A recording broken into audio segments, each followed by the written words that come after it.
Olá, sejam muito bem-vindos. Vamos juntos mergulhar nesse universo da tecnologia para traduzir aquele jargão que às vezes parece um bicho de sete cabeças. A ideia aqui é transformar tudo em conhecimento claro, acessível para todo mundo. Olha, quem nunca, né? Essa situação é super comum. Mas a boa notícia é que no final da nossa conversa de hoje, essa sensação de estar por fora vai sumir, a gente vai decodificar essa linguagem juntos. Nosso roteiro tá bem amarradinho. A gente começa entendendo por que esses termos são importantes. Depois vamos literalmente abrir uma aplicação para ver como ela funciona por dentro, entender como ela é construída, como a tecnologia ajuda a gerenciar empresas e, para fechar, como ela pode dar uma turbinada no nosso trabalho do dia a dia. Começando pelo começo, é importante deixar uma coisa bem clara. Essa não é uma conversa só para quem é desenvolvedor, não. Essa aqui é a língua que os negócios modernos falam. Entender isso é, sinceramente, fundamental hoje em dia. Para entender qualquer software, a melhor analogia é pensar num restaurante. Sabe, tem o salão, onde os clientes ficam, onde tudo é bonito, visível, interativo, e tem a cozinha, onde a mágica acontece longe dos olhos. Essa é a estrutura base que a gente vai explorar agora. E aqui estão os dois lados dessa moeda. O front-end, que é a parte visível, o nosso salão do restaurante, e o back-end, que é a cozinha que faz tudo acontecer. Eles são inseparáveis e, claro, trabalham juntos o tempo todo. O front-end, então, é totalmente focado na experiência de quem está usando o sistema. Pensa na beleza das telas, nos botões, nos campos de um formulário que a gente preenche. É a camada de contato direto, aquilo que a gente vê e toca. Já o back-end? O back-end é a casa de máquinas, o motor por trás de tudo. Um exemplo perfeito do que ele faz. Sabe quando a gente erra a senha umas 3 vezes e o sistema bloqueia o acesso? Pronto. É o back-end que está lá nos bastidores fazendo essa verificação de segurança. E como é que o salão e a cozinha conversam? Através da API. Pensa na API como se fosse o garçom. O garçom pega o pedido no front-end e leva para a cozinha para o back-end preparar.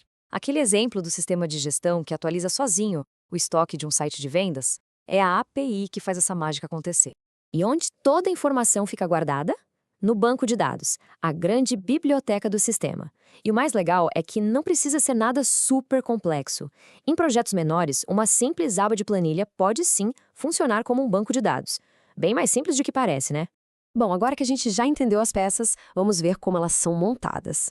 O processo que um desenvolvedor segue para dar vida a uma aplicação é, na verdade, bem lógico e direto. Tudo se resume a 3 etapas principais. Primeiro, o código é escrito. Depois, os inevitáveis erros são caçados e corrigidos. E, finalmente, a aplicação é publicada para o mundo. Vamos usar essa estrutura para entender os próximos termos. Na etapa de escrever código, a ferramenta principal é o que a gente chama de IDE. É como se fosse a bancada de trabalho digital do programador. E para não parecer algo de outro mundo, o editor de Visual Basic dentro do próprio Excel é um exemplo perfeito de uma IDE que muita gente já viu ou usou. E o que se escreve nessa IDE para a web? Basicamente, essa tríade aí. O HTML é o esqueleto, a estrutura da página. O CSS é a roupa, o design, as cores. E o JavaScript é o cérebro, que dá vida e interatividade, tipo uma calculadora que mostra o preço na hora.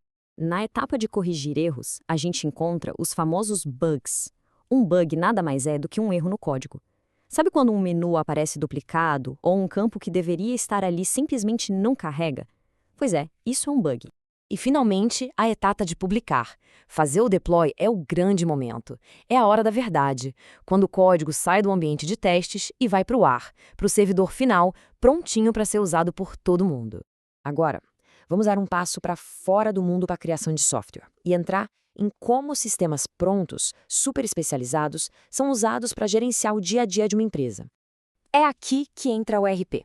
Pensa nele como se fosse o sistema nervoso central de uma empresa. Ele integra e centraliza tudo. Fluxo de caixa, estoque, logística, acaba com aquela confusão de cada setor ter uma planilha diferente. Ok, um ERP é uma máquina de gerar dados. E o que a gente faz com essa montanha de informação?